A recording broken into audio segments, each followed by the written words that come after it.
Welcome to double seven media.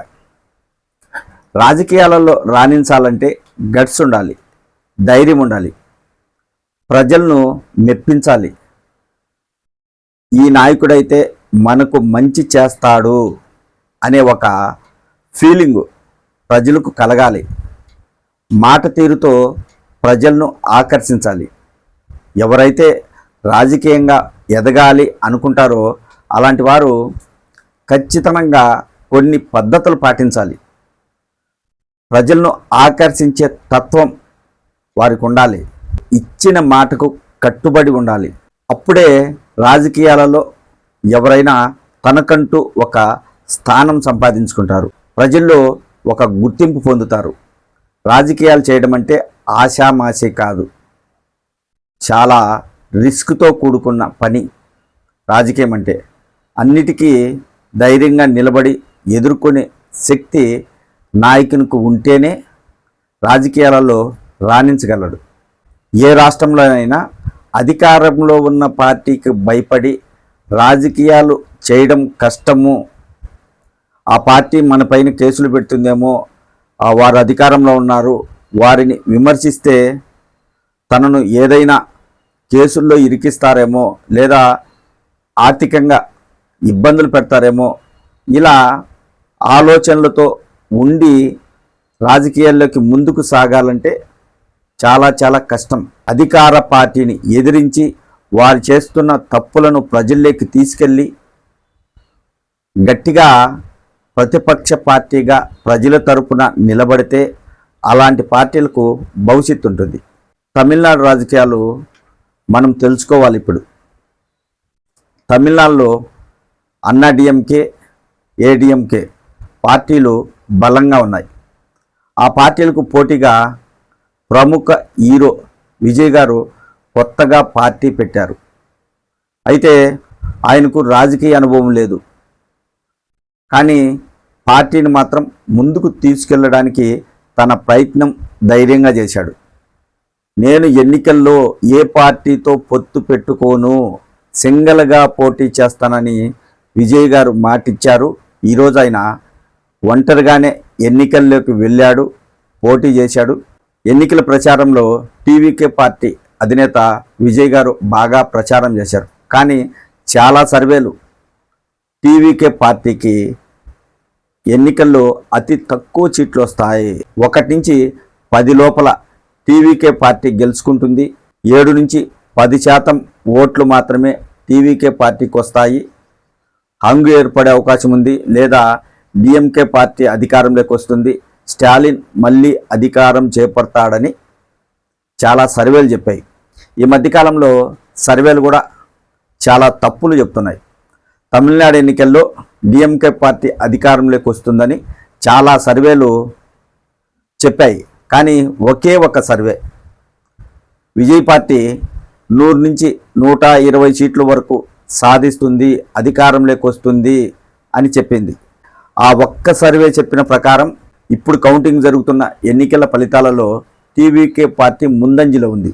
2 బలమైన పార్టీలతో ఢీకొన్న TVK party అధినేత విజయ్ గారు ముందంజలో ఉన్నారు.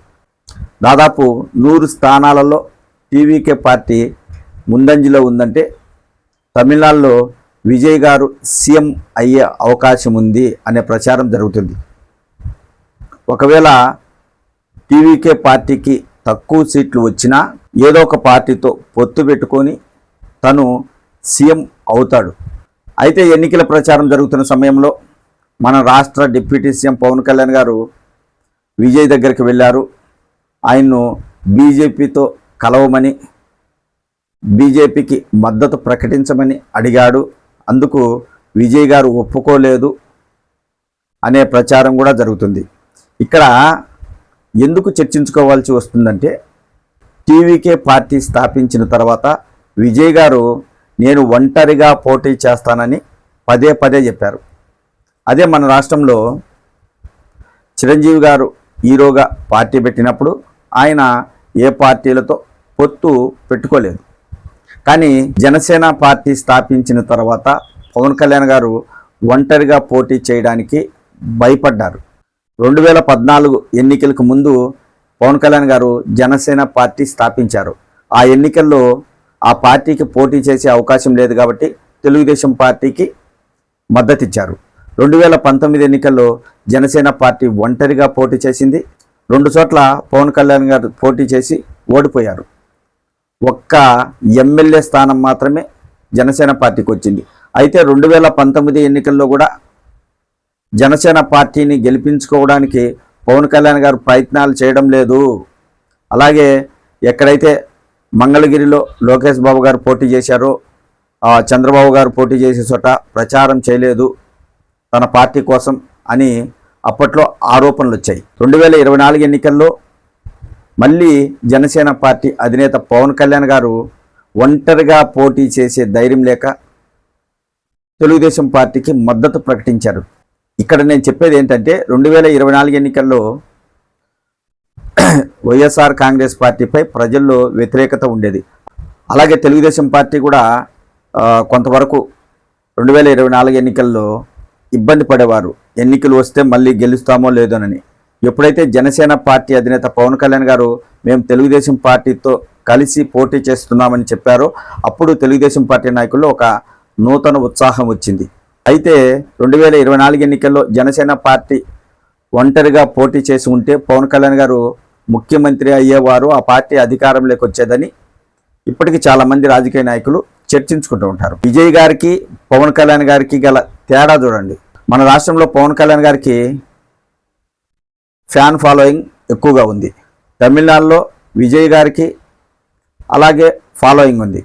తమిళనాడులో రజనీకాంత్ గారికి ఉన్న ఫాలోయింగ్ ఇంకెవరికి లేదు. ఆయన కూడా రాజకీయ పార్టీ పెట్టాలనుకున్నారు, కానీ పెట్టే ధైర్యం చేయలేదు. మరి విజయ్ గారు ఈరోజు టీవీకే పార్టీ స్థాపించి 2 బలమైన పార్టీలతో ఢీకొని ఈరోజు ఎన్నికల ఫలితాలలో ముందంజలో ఉన్నాడు, సీఎం కాబోతున్నాడు అనే ప్రచారం జోరందుకుంది. తమిళనాడులో విజయ్ గారు సీఎం అయితే 2029 ఎన్నికల నాటికి ఇక్కడ మన రాష్ట్రంలో పవన్ కళ్యాణ్ గారిపై ఒత్తిడి పెరిగే అవకాశం ఉంటుంది. ఖచ్చితంగా పవన్ కళ్యాణ్ గారు ఒంటరిగా పోటీ చేసి ముఖ్యమంత్రి కావాలని అభిమానులు కానీ నాయకులు కానీ కార్యకర్తలు కానీ అడిగే అవకాశం ఉంటుంది. లేదా ఒకవేళ మళ్ళీ కూటమిగా 2029 ఎన్నికల్లో కలిసి పోటీ చేసిన ఆ ఎన్నికల్లో కూటమి అధికారంలోకి వస్తే పవన్ కళ్యాణ్ గారిని ముఖ్యమంత్రి చేయాలనే డిమాండ్ తెరపైకి వచ్చే అవకాశం ఉంటుంది. అక్కడ తమిళనాడులో విజయ్ గారికి ఎంత ఫాలోయింగ్ ఉందో ఇక్కడ మన రాష్ట్రంలో పవన్ కళ్యాణ్ గారికి అంత ఫాలోయింగ్ ఉంది. అయితే మీరెందుకు ఒంటరిగా పోటీ చేయలేకపోతున్నారు అని అభిమానులు ప్రశ్నించే అవకాశం ఉంది. తమిళనాడులో విజయ్ గారు ముఖ్యమంత్రి అయితే ఆ ప్రభావం జనసేన అధినేత పవన్ కళ్యాణ్ గారిపై పడుతుంది. తను ముఖ్యమంత్రి కావాలని అభిమానులు గట్టిగా అడిగే అవకాశం లేకపోలేదు. ఏది ఏమైనా విజయ్ గారు చేసిన ధైర్యం పవన్ కళ్యాణ్ గారు చేయలేకపోయారు. ఆయన ఎప్పుడు తెలుగుదేశం పార్టీకి మద్దతు ప్రకటిస్తూ ఇకపై కూడా ఆ పార్టీతోనే మరో 15 ఏళ్ళు ఉంటాము, మేము ఇడిపోము, నాకు ముఖ్యమంత్రి అవసరం లేదు, చంద్రబాబు గారి నాయకత్వంలో పనిచేస్తానని పవన్ కళ్యాణ్ గారు చెప్తున్నారు. ఇవన్నీ తారుమారవుతాయి.